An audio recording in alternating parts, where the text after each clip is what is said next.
morning, class. Good morning, sir. How are you today? We're fine, sir. Okay, that's good to hear. Everybody stand up. And Miss Saladaga, please lead the prayer. For those who are not awake, please say of the cross in the name of the Father, and of the Son, and of the Holy Spirit. Amen. Before you take seat, please make sure that your area is clean. Please pick some pieces of paper.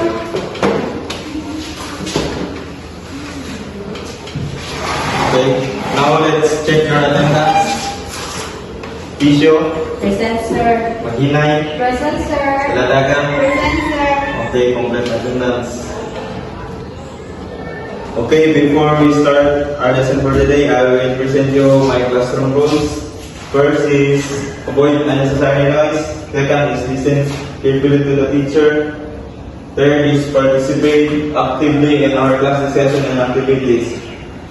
Then our objectives for today is at the end of the lesson, the student can identify a verb of place used in the sentence. B. Apply a verb of place in the sentence. And C. Compose and create basic sentence using under. Can you do that? Yes, sir. Okay, that's good. Okay. Do you know the game 4 piece 1 word? Yes, ma'am. Okay. We are going to play this game. But before that, I will group you into 2 groups. So this will be the group 1 and the group 2. Choose your group leader, and each leader will be the one who will raise their answer on the board. So our mechanics for this game is the group who will raise their answer correct. I will give 2 points. So 1 point to those who raise correct answer, only no points to raise the wrong answer. Understand? Yes, ma'am. Okay, class. I will give you 5 minutes to answer your activity. After that, you're going to place your work on the board. Are you done, class? Yes, ma'am. Okay. The first.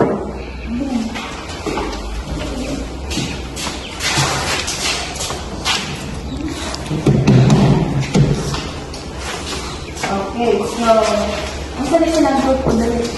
Group 1. Okay, ikaw, kasanda lang siya. Ang sabi niya siya? Church.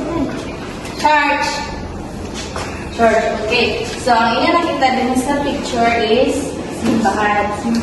So, sa group 2, school. Saan mo nakita diyan sa school? Class. Class, Sanctuary room. Then I school camping. So, school.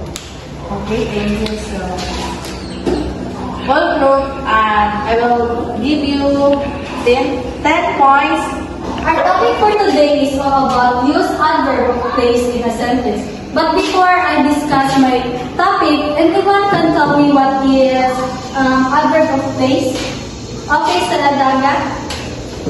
Adverb of place modify words, adjectives, or other adverbs. They usually answer a question where. For example, my uncle lives there. There were ants crawling everywhere. Okay, thank you. So adverb of place is tell us where something happens. So I have for example here. Example 1. The park keeper dropped the shovel on that trolley. So, aha man daw na-drop ang shovel? On the trolley. Okay, so the adverb of place here is on that trolley. So second example, the kids play ball behind the trees. So aha man daw ba play ang mga kids? Yes, behind the trees. Behind the trees. So yes, correct. Number 3, Matthew and Martin are near the garden. So Steven, where is the adverb of place here? Are near the garden. Okay, thank you. So, last, Bert kept the ball under the pitch. So, Valerie, where is the adverb of place? The adverb of place is under the bench. So, thank you. Do you have any question? None, ma'am. Let's do another activity. Please remain with your group.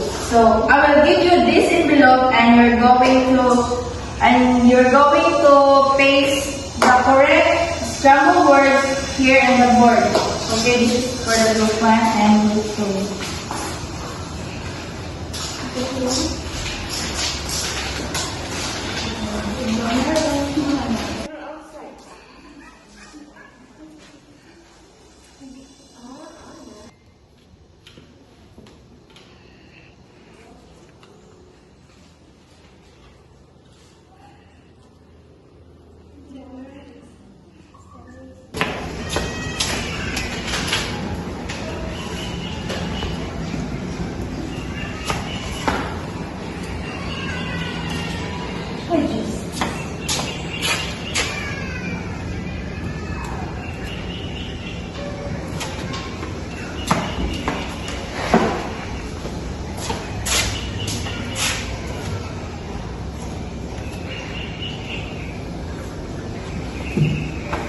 Okay, how about the other group?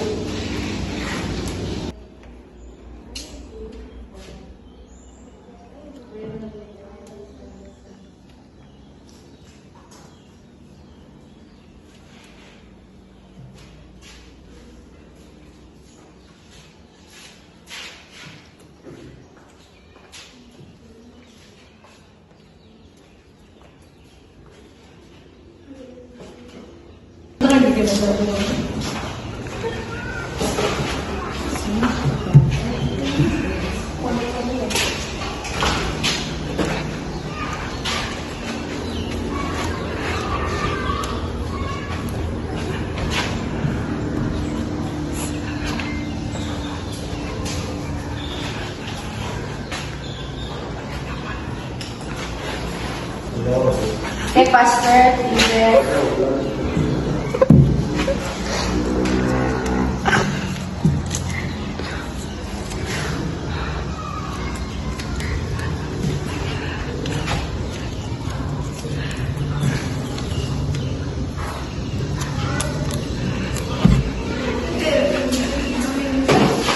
Okay, so, Saladaga, can you read your work?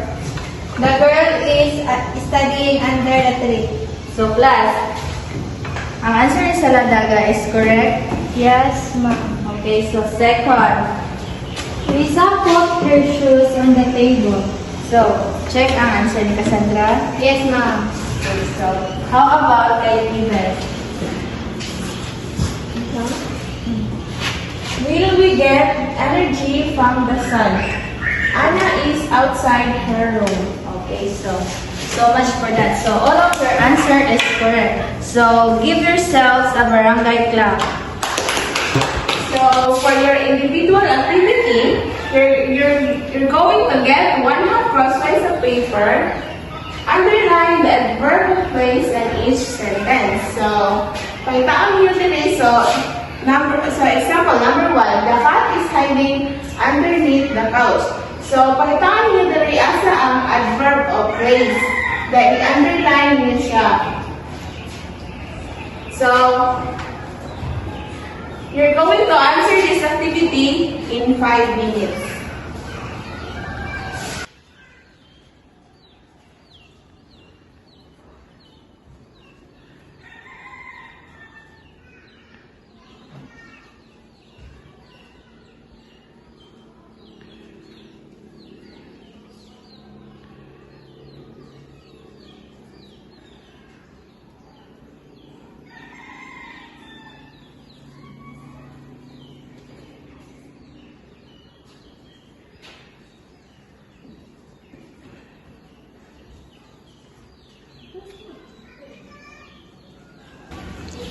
Are you done, class? Yes, ma'am. Okay, pass your paper in front. In a count of 5, 4, 3. Okay.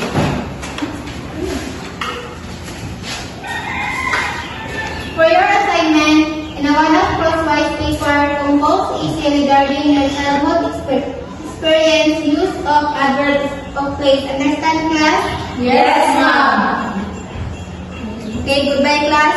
Goodbye.